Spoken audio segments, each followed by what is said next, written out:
It's May 14th, 2020. This is Roqe.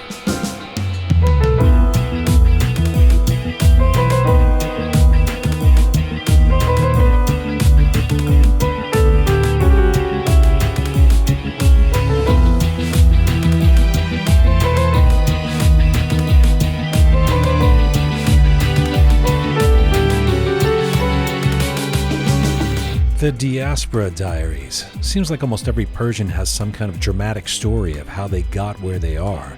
And in some cases, they wrote it themselves in real time.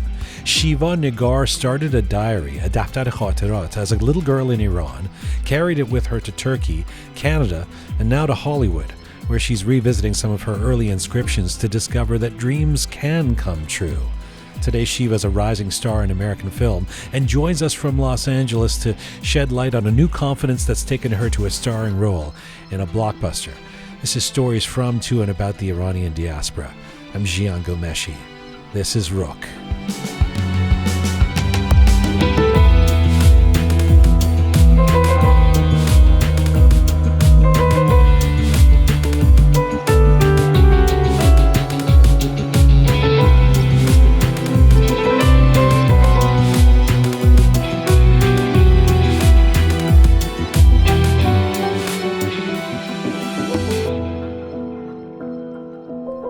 Hi there, welcome to episode 9 of Roqe. امیدوار هستم که زندگیتون خیلی عالی باشه. I'm here with both the Rezas are joining me on this. One of the Rezas, of course, whose name is Shaya, but also Reza. And Shaya from Dang Show, Shaya, a star member of our team here. Reza, the other Reza, better known as Muhammad Reza, from Reza. Now on. Just Reza. Is also here. How are you guys doing? Pretty good. Thank you. Shaya, you have to use the microphone. Yes, thank you. خیلی خوبم. خیلی خوبی, Ali. So, lots to do today. We've got Shiva Negar coming up. We've got Letters of the Week, our Thursday feature, and we actually got a bunch of letters, a bunch of interesting letters. We'll get to that. And some of them focused on an episode we had last week with Dr. Mehrzad Borojerdi, which was a really invigorating conversation that has created a bunch of conversation. And then some of them focused on the recent episode we had earlier this week with Mandana Karimi, who is the little Iranian girl who has become a big actress and model and Bollywood star now. A lot of people were really inspired by her story. We talked about the fact that we're going to do Bollywood to Hollywood. Yeah. And so Shiva is going to join us in a few moments on this episode. I wanted to tell you guys a story today. Go ahead. What kind of story? Okay. So... I don't like the sound of this. No, already. it's not a bad story. Okay, it's not a bad story. I don't even know if it's interesting, but where I live, so we live in Toronto, and in Canada, and near my house there's these tennis courts, and this weekend I went and they put up a new sign that said COVID-19. I mean, the tennis courts and the park are closed, and so they put up a sign that said, park is closed, please be careful, COVID-19. This is official signage from the city, right? And then it said, please maintain social distancing. And then on this official sign, it said, please stay away from, stay 2 meters away from each other, the length of a hockey stick, right? That's so Canadian, isn't it? The length of a hockey stick, which is great. I mean, it's still interesting spotting language, even on official signage, that with reference points that may only make sense to those of us in a specific region or country. Like I'm guessing most of our friends listening in the United States, let alone Asia or Italy or Iran, are not using the length of a hockey stick as the metric for social distancing, right?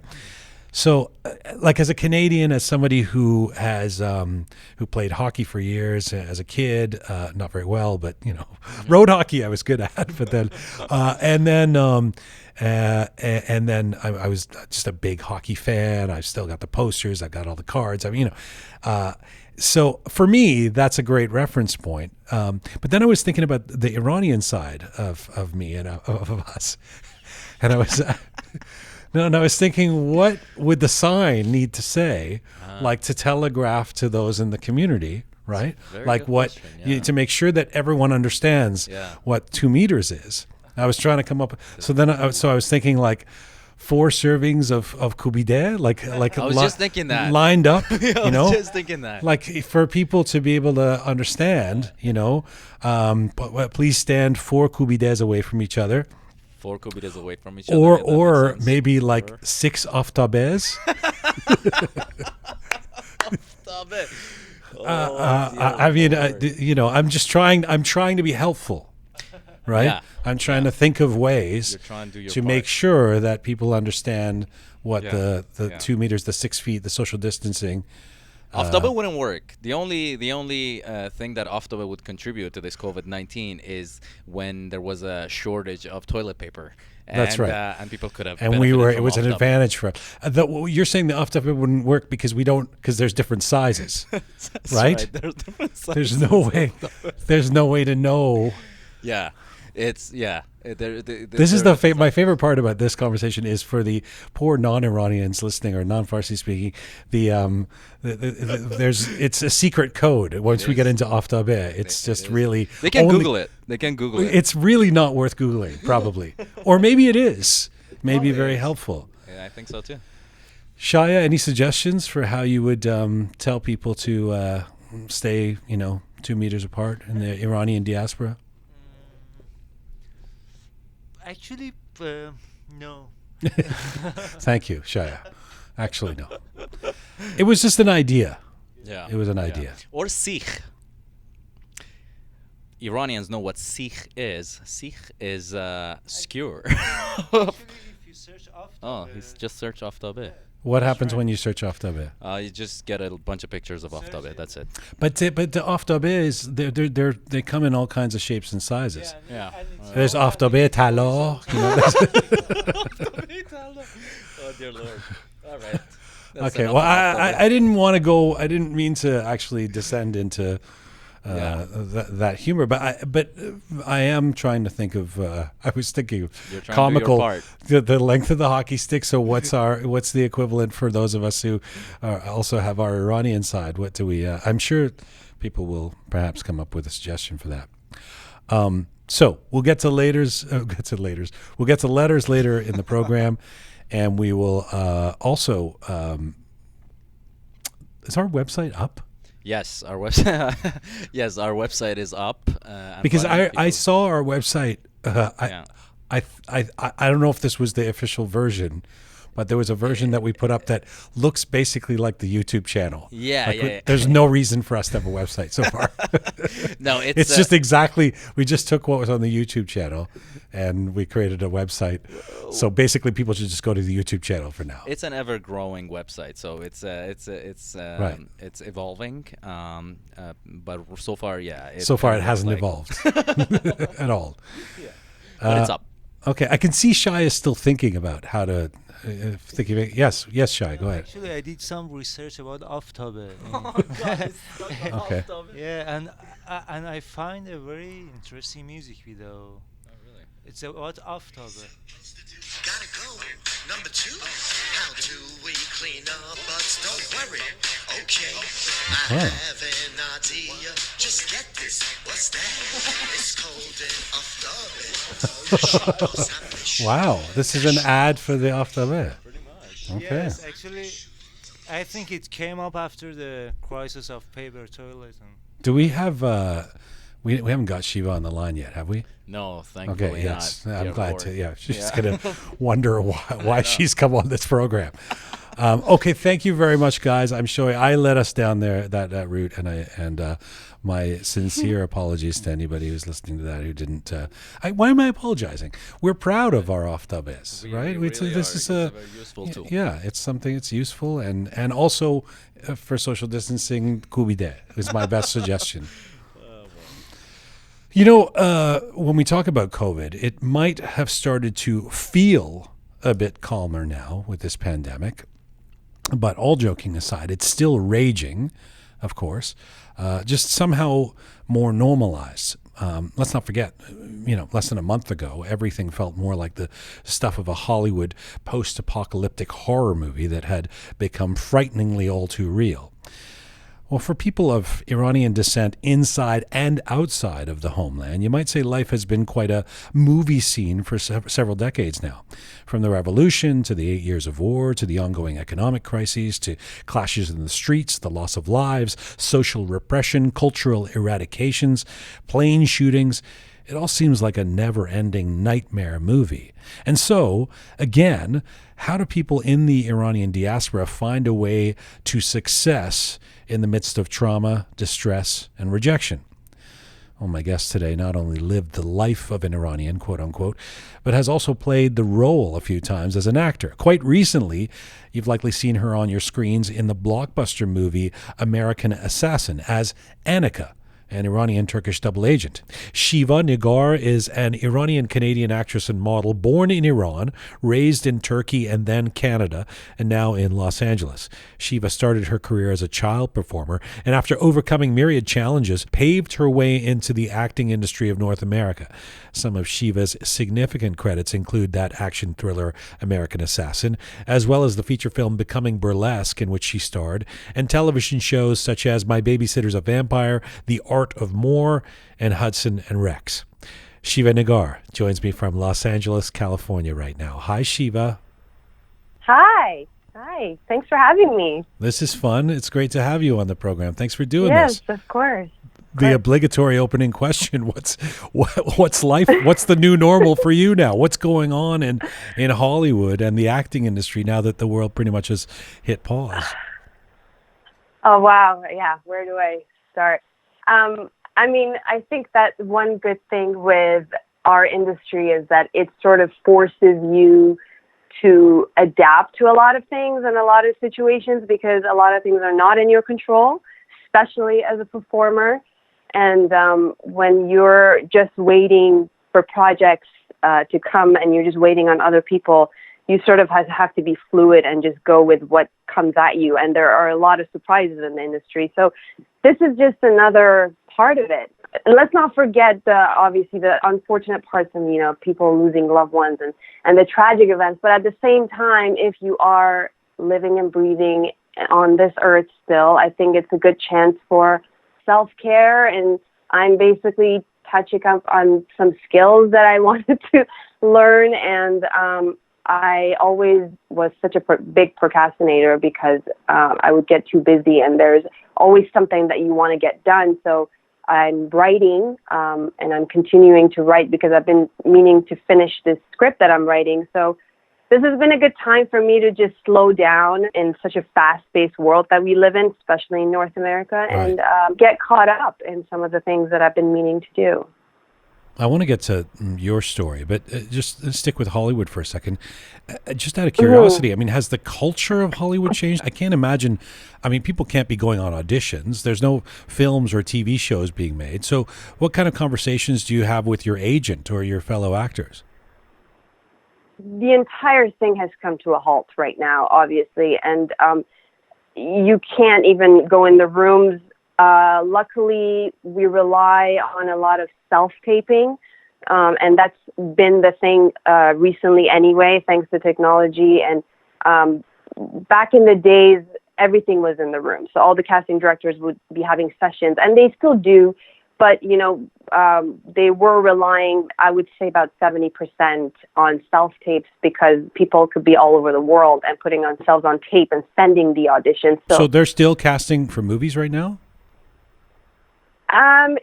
Some, very few. The only thing is that everything is pushed back. I was supposed to work on something in March, and I was also supposed to shoot something in May. Now, obviously, the March thing for now is canceled and postponed, and the project that I was supposed to film in May now is pushed back to August, and it's still to be determined, obviously. I heard from a couple of my spies that who of our common friends that you were supposed to be shooting a film, like a Farsi film or something with Maz Jabrani and others. What was that? Yes. it's a really exciting project, and it was a new thing for me. It's an adaptation of Stephen King's short story called The Doctor's Case. And it's a short film, we called it The Last King. Now, obviously Stephen King is a legend and we all love him, and his stories have been, internationally translated to so many different languages, but it's never been done in Farsi. So we were working on, and I was co-producing and going to be starring in this film, and it was all supposed to be in Farsi. And yes, it's me, Maz Jobrani, Navid Negahban, I think he was also an American Assassin, and the Sultan in Aladdin. And we were just in pre-production when this whole thing happened, and I was actually supposed to travel to Toronto mid-March because of this project, but obviously that didn't happen. So it's in Farsi? Yes, and I've never done this before. It's going to be my first film. مگه فارسی حرف میزنی تو؟ بله یه ذره فارسی حرف میزنم. I'm joking. از من که خیلی بهتر حرف میزنی. But that must be daunting for you because you haven't acted in Farsi before, have you? I've never acted in Farsi before, and that's why I was excited to try this. And that would have been a very unique experience for sure. Yeah, I know you're very close with your mom and your sister, and you've traditionally been back and forth to Canada to see them. How is it for you being forcibly isolated from your rock solid family members? I'm very close to them, yes, and I'm very close to my mom especially, and having the ability to go back and forth was really nice. I'm Canadian, so I always get work, and even American projects, a lot of them shoot in Canada. So for me, it was such a win-win situation to have work that I come home to see my family and work at the same time. Thanks to technology right now, I literally FaceTime with them every day. Even though this whole situation is making people be away from each other physically, I do feel like it's brought some kind of unity. At least in my experience, I'm connecting a lot more virtually with my family and my loved ones and a few friends that I care about. You know, I've known you for quite a while. I know you've worked really hard for this, and even when many, including your own family, didn't think this was going to be the right path for you. Do you still have moments where you think, wow, I'm in LA, I've been in a blockbuster film, I'm really doing this? To be honest, sometimes you forget, and that's another thing I'm grateful for this time, because it is a slow time where you can self-reflect and sort of, look back and be more present and see what you've done, where you've come from, where you're going, why you're doing what you're doing, basically, and your purpose and everything. So, I definitely have moments where I think back, and sometimes, I have this diary that I've started to read from my childhood. I kept it somehow with me this whole time, and I haven't been able to read the entire thing yet, but it is actually the symbol of what I'm writing. But my point is, I look back and I'm like, wow, I've come from such different worlds, and migrating from the Middle East, Iran to Turkey, and then Canada and US, and it's been quite a journey, and I'm really grateful for everything, and it is nice to look back and see how far you've come. Shiva, take us back. So you left Iran when you were very young. You were around 7 years old.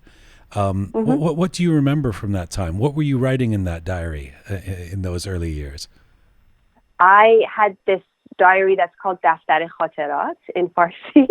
And I'm so glad that I have it, because it literally, like when you open it, it literally has my full name, and it says Shiva Negar, and it says grade 1 in Farsi. And the diary starts in Farsi. I'm actually amazed of how well I was writing in Farsi. I don't think I can write that well right now.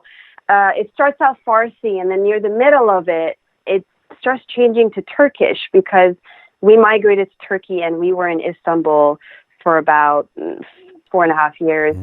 And then near the end of the diary, it changes to English, and that's when we migrated to Canada. That's so interesting. It's a tapestry of your journey. Why did you end up in Istanbul? Did you want to go to Turkey? Was that your mom's first destination where you guys wanted to go? It was a part of, I mean, no, it wasn't, we weren't planning to live in Turkey. It was a transit. It was supposed to be short term. And it didn't end up being short term, and it ended up being 4 years. And when you speak to a lot of immigrants, Iranian immigrants, and we all have these fascinating stories, and obviously nothing turns out the way you plan on or on your timeline per se. So that was not the final destination for sure, and we were not supposed to be there for that long. And the final destination was supposed to be North America. What was it like to be a Persian girl, a little kid, transplanted to Turkey? How did that go for you? To be honest, Jian, I feel like all my life, because we moved a lot, I feel like I was always trying to fit in and be socially accepted in wherever I was. And I never felt like I belonged because my environment kept changing. I was 7, and from what I remember in Iran, just when I was trying to, have friends and sort of fit in some kind of a social world at that age, we left. And then we sort of started from scratch again in a foreign country where you don't know the language. So for me at that age, again, I was trying to sort of get used to my new environment. And because we did end up staying there for 4 years, I started getting used to it. I speak Turkish now. I'm almost fluent. I don't have much practice anymore, but I was speaking like the native language with the Turkish citizens there. And I started finding my social circle there, and I had friends, and I was adjusting basically. Mm-hmm. And then again, 4 years later, we left. So I had to go through that whole experience all over again in Toronto during my adolescence. And that was very difficult. It was very difficult because, I mean, it's a different world. Canada, North America is a very different world than that part of the world. And for me to adjust going to school and in high school, and again, I was trying to be socially accepted and trying to make friends with people that were born and raised in Toronto. And it wasn't easy. So for me, certain accomplishments that could be just normal to some other people, like graduating from high school or entering university and getting my degree, that was, in Canada, that was such a big deal for me when I accomplished it, because I'm like, oh my God, this is it. I'm a part of this world now, and I feel like I fit in. So it was quite difficult to constantly try to transition. But one thing I did also learn from all these experiences is also to embrace who you are and not try to fit in all the time as well. So your mother is so fabulous. I've met her obviously, and she's lovely, and she's and you have always seemed very confident and popular. So is there a disconnect between the way you were perceived and the person you felt you were? Yes, there was a huge disconnect, and that's also partially me trying to always be. I mean, I love people, and I consider myself very social, and growing up, especially in Toronto, I was always trying to be that, happy girl. And I was trying to go with what was expected of me, like the norm and that sort of like traditional pathway, and, go to school, get a full-time job, and get married, have kids, and go with what your family basically wants you to do. And I was in that path, and I wasn't internally, I just wasn't happy. I really wanted to do something different. And no matter how much I was, it took me a long time to try to find my way and find my calling, because I didn't really have guidance. And everyone that I was growing up around me in Toronto, my friends and family, nobody was in the field that I'm in now and in the industry that I'm in now. And so it took a long time for me to find myself and my purpose. You did a degree in psychology at York University in Toronto. You started working with a developer. You were working in business. Where obviously there were times when you expected that was going to be your life. What was the precipitant for you to find the courage or take the step to say, no, I'm gonna give the arts a shot? I was always doing theater. I mean, I started with music even from the days I was in Turkey. So I was always doing theater and art on the side. So when I was in high school, I was constantly in the drama program. And then when I entered university, obviously I had to support myself as well. So I always had to have a full-time job. So I grew up with a single mom for the longest time because there was a big gap where I didn't grow up with my dad. And so I always had to make sure that I have a job on the side. And even though I knew what I wanted to do, I couldn't fully do it because I had to go through, basically do what you have to do so you can do what you want to do. So I was always keeping it on the side. And when I entered university, I did get an agent. And, I was going on auditions. I was in school and I was taking every bit of dollar that I was making and I was spending it on film school and acting workshops and seminars. And obviously people don't take you seriously at the same time. And my mom, of course, wanted what's best for me, but she was like, this is great that you love doing that. And she loves music herself. She has an art background, and she's like, this is great. When you get a job, this is such a good thing to do as a hobby. So everyone was under the impression that this is going to be a hobby, but I always knew, and I think I even mentioned it to you before, since I've known you for so long. It's something that I always knew I wanted to do. I just didn't know how to go about it. Yeah.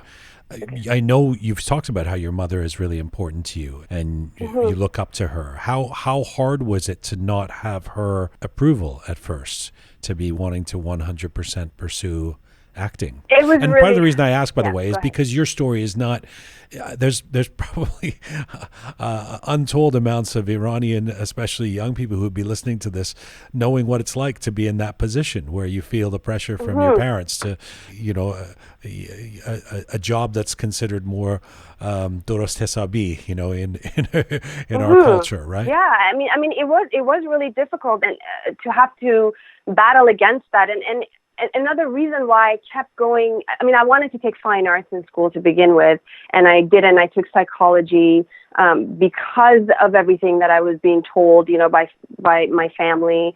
And I know my mom, what she always wants is what's best for me, but it's just that, generation gap and the unknown. They don't want you to pursue something that they don't know anything about, because they don't know if it's safe for you to do so. And I totally understand that. Everything that she was telling me was to get a, full-time job and to do it as a hobby is for me to have a good future and a safe, reliable future rather than walking on eggshells. So I totally understand that. And it took years and years of me begging her to just trust me and to let me do this. And I had a moment where years and years later, I was able to actually fly her down to a set. It was actually the set of American Assassin. And that was after so many years of me just telling her to trust me. And I was able to show her, I'm getting emotional just talking about it. I was able to show her what I finally do for a living and what I've been doing all this time. And that was such a breakthrough, to have her there and to sit there and watch me and be proud. So, but I think I take after my mom because she is to this day my hero, because two things that she has, which I think that I take after her, is resilience and perseverance. And she did migrate from Iran to Turkey to Canada with 2 daughters.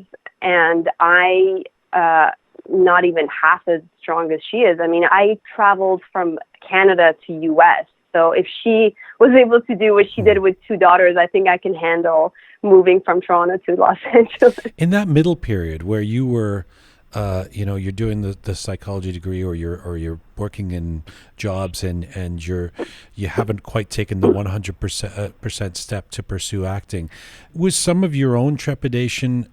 Did some of that come around being not having a Canadian or American lineage? I remember the first time we met. you were.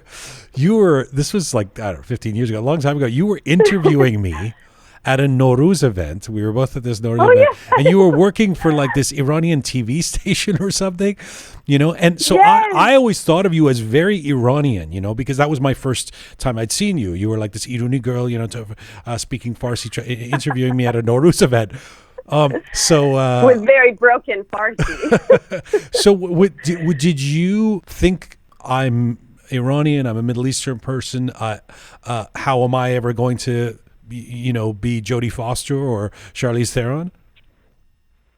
Oh yeah, completely. I mean, what I wanted to pursue felt so out of reach, and it's not something that was overnight. I mean, it's been something that I've been dreaming of and having these goals for years and years, even since I was in Turkey, and all these years that I was in Canada, and it really felt out of reach, especially because I didn't feel. Yes, I wasn't born and raised in North America. I'm ethnic, and yeah, I actually became even more involved.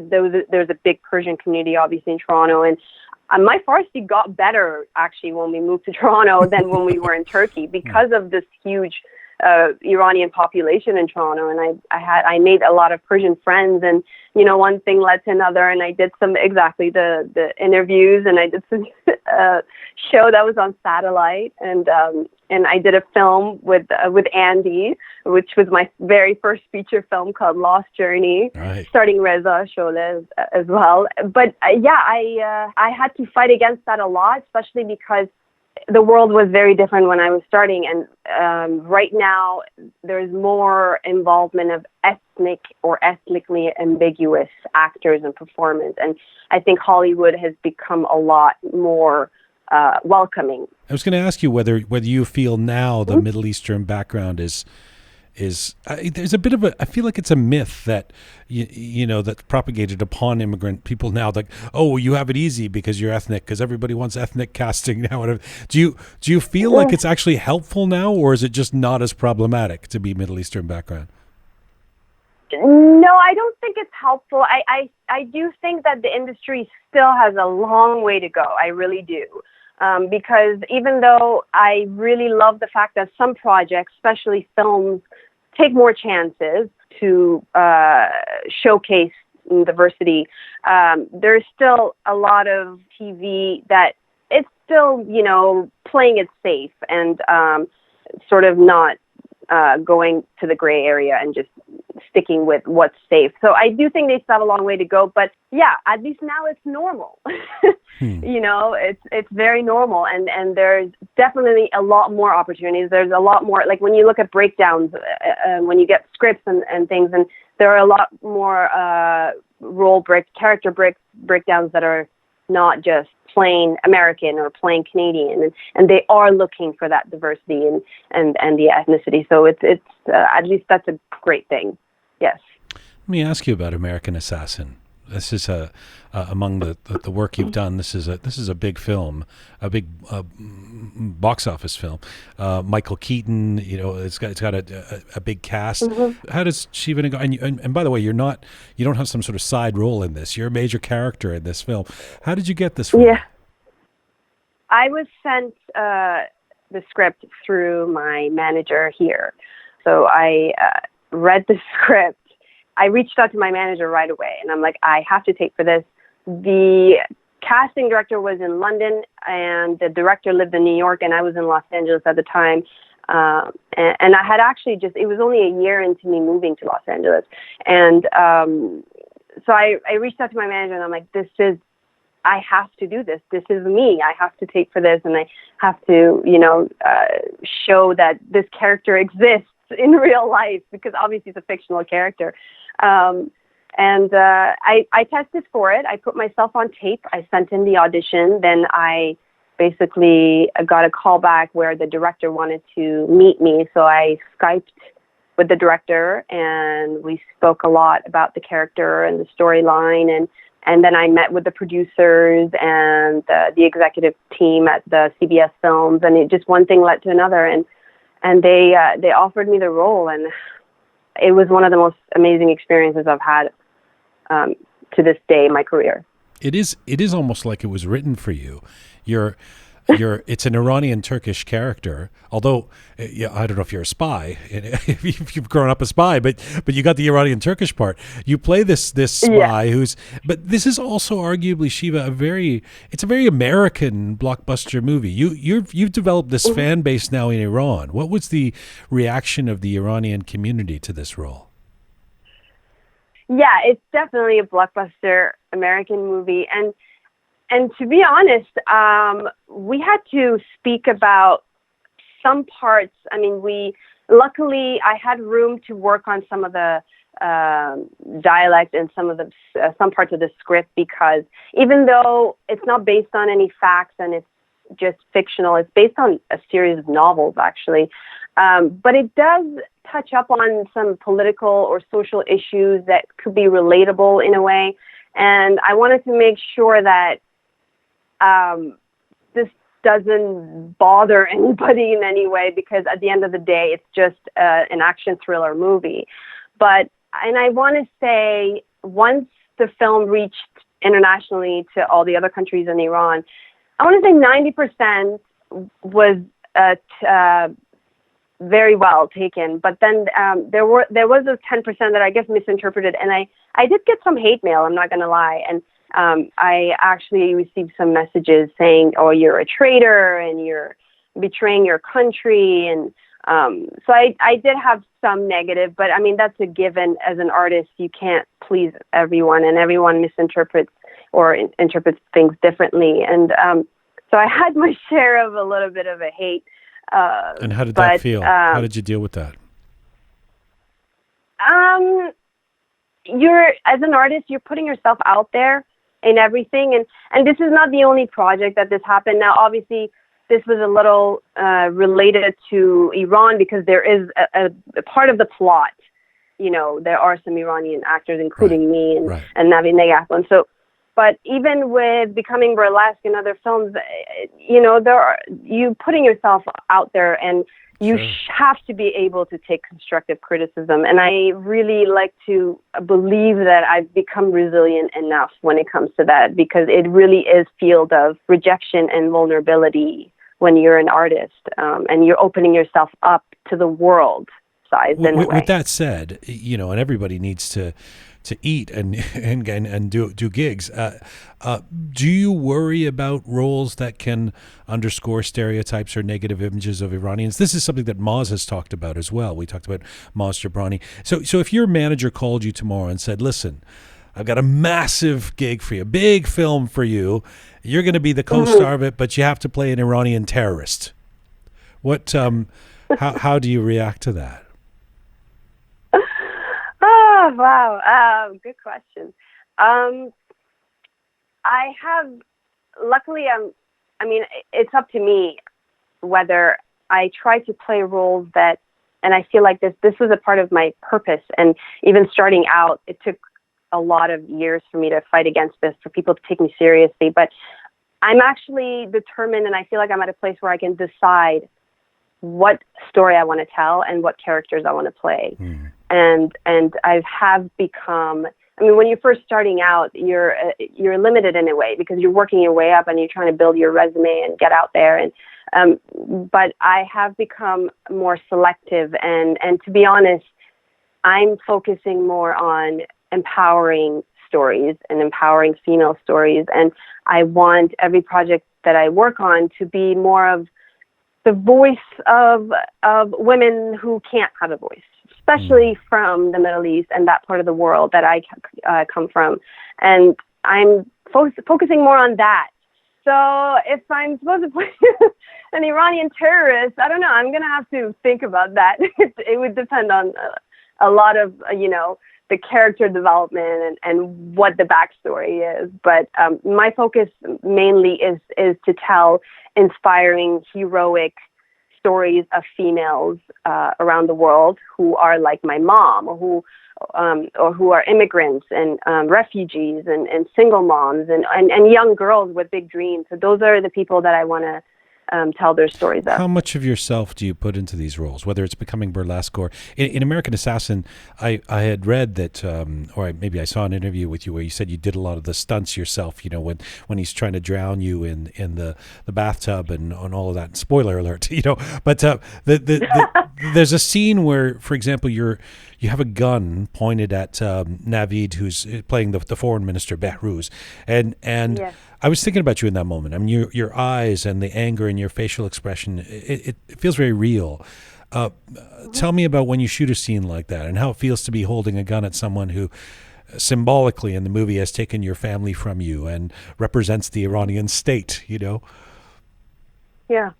It's actually really interesting that you just brought up that scene, because I do give my 100% in every scene. And I always say, I mean, every time if I'm speaking on a panel about acting per se, I don't even like calling it acting.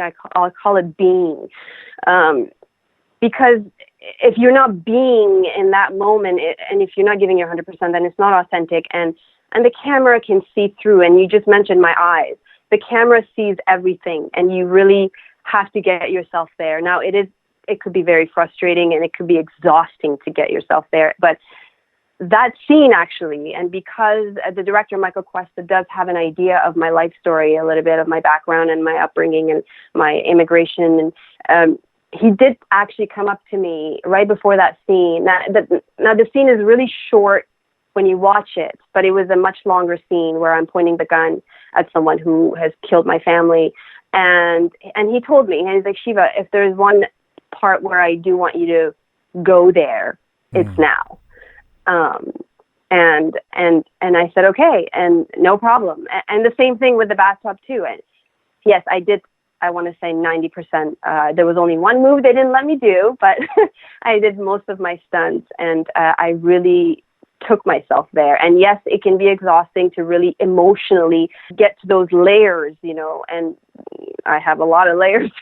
So, but yeah, I definitely give my 110% every time. It's fun getting to talk to an old friend who's doing so well, and who's not that old. I'm old. You're very young, but you're an old friend. Do you I have to be careful. I know that you're an actor, so you'll always be young, right? You'll always be. Old friends, yes. That's right. Old, that's right. No. right. Yeah. So you talk about the important role models in your life, like your mother, and you talk about wanting to be a role model, and I'm sure that you already have been for some young actors out there, maybe for some young Iranians or people who want to follow in your footsteps, who are in the diaspora or who are immigrants. Can you share something that somebody told you, or some feedback that you've gotten, or a note that got passed to you that has really inspired you to continue doing what you do? I can share something that I was told by one of my co-stars, who I look up to. She has become a dear friend and a mentor at this point. I worked on this film called The Cuban with Shoher Aghdashlu. I'm sure you're familiar with her. And I was talking to her once, and she told me that, besides trying to tell stories on the screen, there's always ways to give back through other ways. And she actually introduced me to this website. I don't know why I get emotional every time I talk about this, but she introduced me to this lady, actually. Her name is Shahla Ettefaq, and she built this school for kids, for children who are not privileged. Yes. And this is in India, and she's Iranian, and she did this in India. And she basically, obviously, unfortunately, right now they're on lockdown for the time being, but this school is for extraordinary kids who don't have the privilege of studying. And you can support and you can make a difference in these people's lives by giving back and by contributing. And Shura is the one who introduced me to this. And what I love about it is I got really excited because I just started sponsoring my first child not too long ago. just before the year end, actually, back in December. And so, and I'm planning to do more, but I do have one cute daughter, I guess I can call her, Wow. who I'm sponsoring. And what I love about this is that you can sort of see a direct result, because what they do is, sometimes you don't know when you're doing any kind of donation and contribution. Sometimes you don't see the direct result. And what I love about it is you can actually see her, and you get pictures, and you get, if she has a birthday cake that I got her, and they take a picture with her with holding the cake, and you can see the direct result of you making a difference in a person who is now able to get uniforms and lunch and study and become someone. And that's just, the world is big. This is just a small way of me giving back, and I plan to do a lot more than that. But it makes me happy when I do something like that, or when I'm speaking on any panel or anywhere, and I have people that come to me and say, oh, you know what, just because you said this and you took this step and you jumped, and you know what, I've been wanting to do this thing all my life, and you inspired me to do it, and now I picked up the pen and I'm doing this, or so it's really nice, and that makes me really happy that my story can actually bring inspiration to all these people. That daughter you've sponsored, when let's say she gets a good job, working in business, and she reaches out to you when she's 19 and says, I want to leave all this and go to Hollywood to be an actress. What are you going to say? This is what I'm going to say, not just to her, but to every young girl who might come and tell me this. I think that there's always, only you know what your path is. And if you have this fire, because that's how I felt, is just this fire burning inside you that is trying to tell you something. And the fact that you can't fit in with certain social circles or communities and people, and you feel different, it's okay. Embrace it. If you have this and you feel like this is what's calling you, go for it, but be prepared to take on every single thing that life throws at you, and don't be discouraged, and make sure you have the resilience to look at everything as a stepping stone rather than a negative thing. So I think that's what I would tell her, that if she really feels like this is what she wants to do, follow it. Follow it, and don't listen to other people and discouragement, because only you know yourself what you're here to do. It's great to talk to you, Shiva. Thanks for doing this. Stay safe. Thank you. We look forward to seeing thank you. the new films, and to watching you speak Farsi on camera too. Thank you so much. Thank nice you so talking much. to you too. Khudafiz. Bye-bye. Bye-bye. Shiva Negar, Iranian-Canadian actress and model. She joined us from Los Angeles, California today.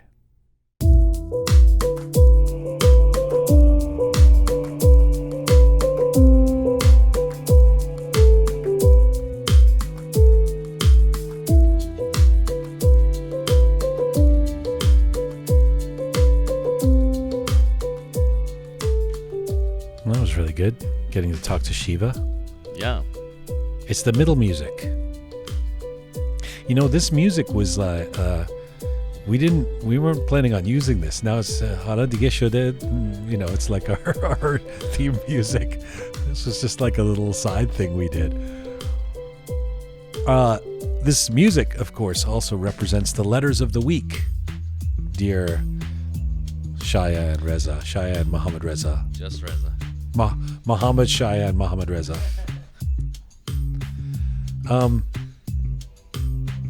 This from last week we had Dr. Professor Mehrzad Bourdiardi on the program talking about the divide within the Persian diaspora, why we remain quite fractional, if that's a word. And a lot of people were commenting on how he's got incredible balance in the way he approaches this stuff. It's very difficult to even try to maintain the postulate of objectivity or neutrality when you're speaking about Iran, and so many people feel such investment. He comes pretty close to accomplishing that. This letter speaks to that. It was on YouTube from Minerva. Great conversation, Jian. I don't know if you knew this or not, but one of the interesting facts about Dr. Bourdieu is that his father was assassinated brutally by the revolutionaries before the revolution in 1978 in Ahvaz. Interesting. Yet he never brings this personal drama as a ladder or political leverage against each party of the conflict. I'm always surprised by his gentlemanliness. I did not know that. I don't know if we can confirm or deny that, but there's no question that he does bring his gentlemanliness to the to conversation. It's incredibly insightful. My dad's side of the family was from Ahvaz, that southern area. Oh, really? Yeah. Huh, interesting. This from Mohammed Hajivandi. I left Iran latest amongst my cousins. So Jian's dialect is familiar and a cute one. This thing about talking about the way I speak Farsi as cute is, I think it's meant to be nice, but it doesn't feel like that for me. No. It just means cute. I'm clear on this. I'm clear on his message and intent.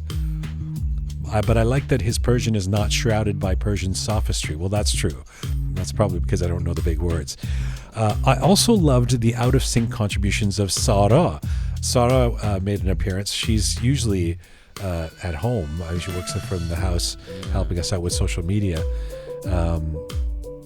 But she was in our office space last week and made an appearance on the program.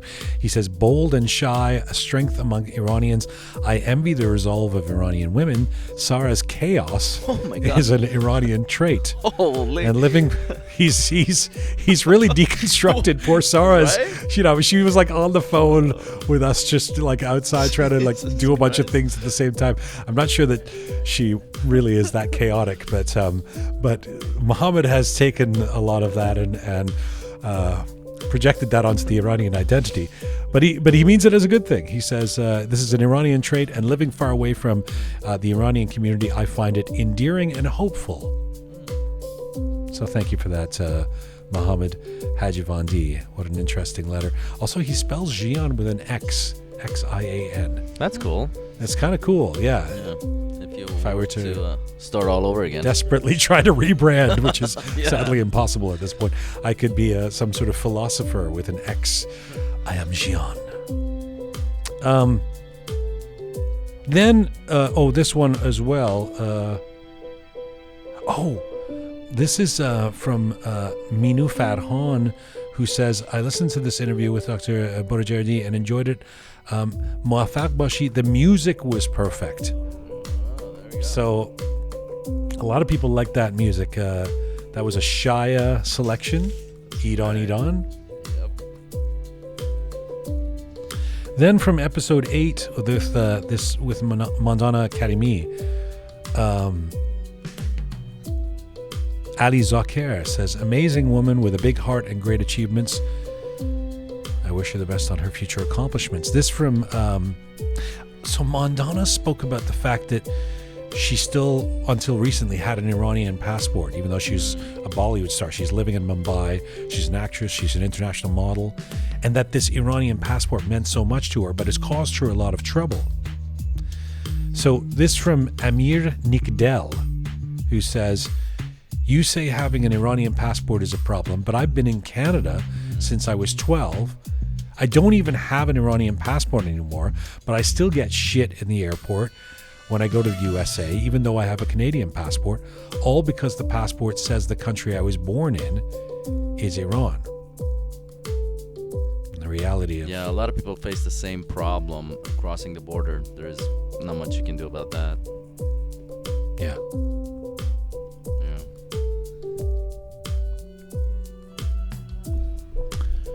He also says, Jian speaking Farsi is awesome, LOL. He had me until the LOL part. I was really happy. LOL means cute. Cute. Just say cute. Continuing with the Mondana Academy, this is from Mommy KS Chronicles. The power is unmatched once a woman finds her potential. And then some clapping emojis. Somebody who really loved the Mondana interview and was inspired by her. And finally, this letter of the week goes to Atefe Tabosh in Halifax, Nova Scotia, Canada.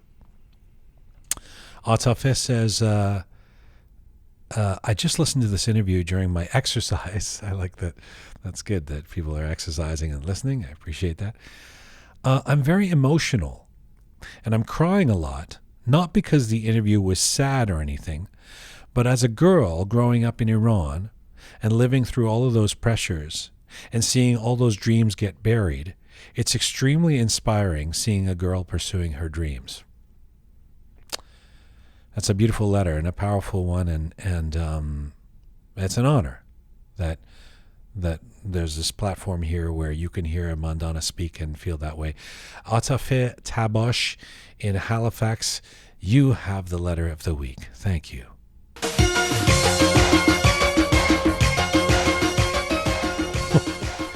What a transition.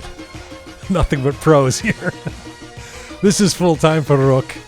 Please subscribe on our website, YouTube channel, iTunes, SoundCloud. You can contact us at info@roqemedia.com.